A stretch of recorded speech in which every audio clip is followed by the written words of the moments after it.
Fíjate que ahorita que estás mencionando esto, a lo mejor estiro mucho la liga, pero pasó en el 2017 y recuerdo que hubo muchos cuestionamientos del manejo de los recursos, de los donativos, y cómo también la sociedad mexicana ha cambiado en una confianza a sus autoridades, a su gobierno. El Pew Research Center acaba de publicar en Estados Unidos, que es esta dependencia, este grupo muy respetado de encuestas y de estadística en Estados Unidos, que el 82% de la gente, más que cualquier otra encuesta incluso del gobierno, 82% de la gente respalda a su gobierno, respalda al presidente, y la confianza en la democracia pasó del 2017 del 6% al 49%. En este sentido, yo también pienso en cómo la gente confía más hoy que antes. ¿Por qué? Pues con justa razón, ¿no? Oye, ¿dónde quedó lo que donó fulano? ¿Dónde quedó lo...? Hay muchas cosas que a mí todavía no me quedan claras y que nunca quedaron claras de lo que se había donado, de lo que se había recaudado en una situación de emergencia. Y que no se nos olvide que en este gobierno también se acabó con aquello del repartidero de recursos del Fonden, como antes se hacía a discreción de quienes gobernaban. Ahora ya no. Y es desconfianza legítima porque había una enorme corrupción, desvío de recursos públicos, las cosas donadas iban a parar a domicilios privados de servidores públicos. Despensas que se echaron a perder. Sí, o sea, que ni siquiera se entregaban, ¿no? O sea, una maldad brutal en momentos de una crisis tan grave como son estos terremotos. Y también recordando esta parte, bueno, no solo el manejo discrecional del propio Fonden, que era el Fondo Nacional para los Desastres, para atención de los desastres, sino también hay que recordarlo, en aquellos años del peñismo, que ya era 2017-2018, ni siquiera se invirtió en la reconstrucción. O sea, todo era así como que háganle como puedan, y este gobierno tuvo que asumir los gastos de la reconstrucción, digamos, de inmuebles que le tocan a la federación, y en el caso de la Ciudad de México, pues fue el gobierno de la Ciudad de México el que tuvo que entrar a todo el tema de reconstrucción. Gobierno de Claudia Sheinbaum, ¿no? Hay que decir.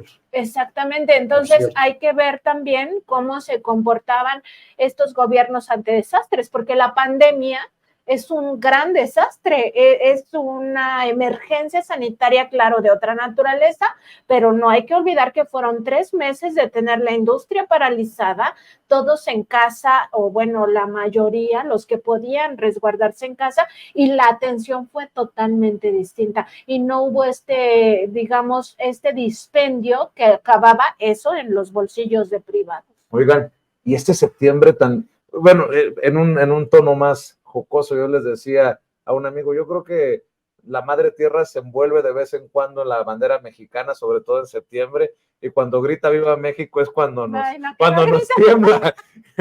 pero qué doloroso septiembre también para México, ¿no?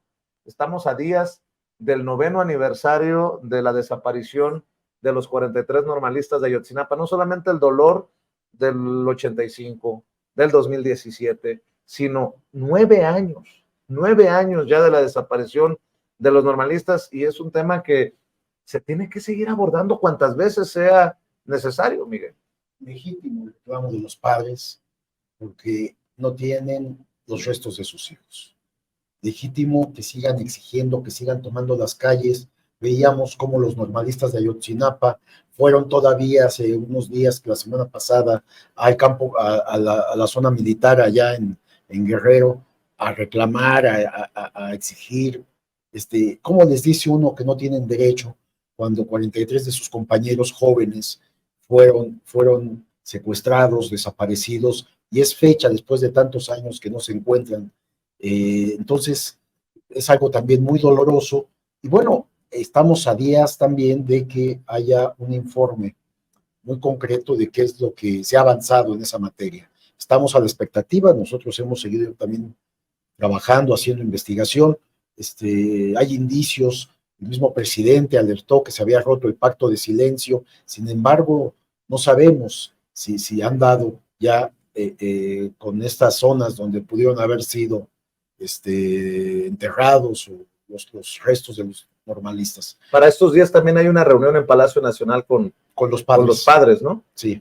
A propósito del aniversario, ¿no? Entonces se va a dar un informe amplio, primero a los padres y después pues se dará un informe a la nación, que es algo, como bien dices, lo más doloroso en los últimos 2 sexenios. Sí, lo de los padres es, digamos, un acuerdo que tiene el gobierno federal luego de considerarlo ya un caso de Estado, un asunto de Estado, y en esa reunión, pues a ellos se les presentan absolutamente todos los avances sin ningún tipo de censura, vamos a decirlo así, y con ellos, padres y madres, se acuerda qué es lo que se le va a informar a la sociedad. O sea, no hay, digamos, un tema de censura hacia los padres, sino más bien son ellos los que deciden que de todo eso que se les presenta es lo que se le va a informar al pueblo de México. Y en ese contexto, sí decir que se espera que en esa reunión en Palacio Nacional, que iba a ser entre hoy y mañana, de acuerdo con los tiempos que manejó el propio presidente López Obrador, que ahí se va a hablar exactamente de qué significado tiene esto de que se haya roto el pacto de silencio, porque el presidente lo declaró públicamente en julio, en una de sus conferencias matutinas, luego de que el GIEI se fue, este grupo interdisciplinario de expertos independientes ya salió finalmente de nuestro país. Y el presidente dijo, ya estamos buscando, o sea, ya tenemos una idea de qué pasó, dónde están y los estamos buscando. Entonces, la pregunta sigue siendo, primero, ¿dónde están y qué pasó?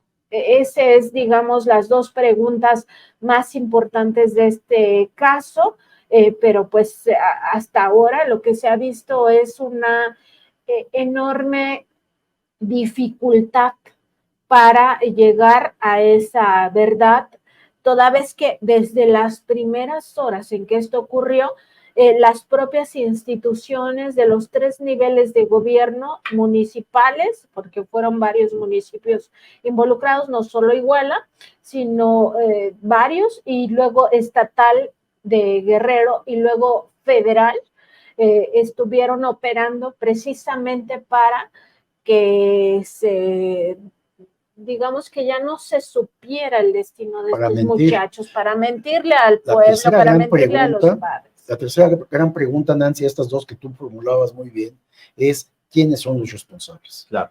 Porque hay una concertación que pareciera apunta también a la parte política, Vicente, que es muy grave, porque gobernaba en ese momento un gobierno perredista, en ese entonces todavía de izquierda. En Iguala y en Guerrero. El estado. Así es. Y a nivel federal estaba el PRI. Después de ese acontecimiento, cambia el gobierno, sale el gobernador y entra un gobernador priista. Es decir, el antecedente político también es muy importante porque además no es posible que sucediera algo de esa naturaleza cuando estaba infiltrado en la normal de Ayotzinapa por agentes del CISEN, este órgano de seguridad nacional. Estuvieron militares, inclusive hay militares presos hoy en día, lo cual habla de la voluntad del actual gobierno. ¿Cuándo íbamos a imaginar que una investigación apuntara a algún miembro militar, hombre? O sea,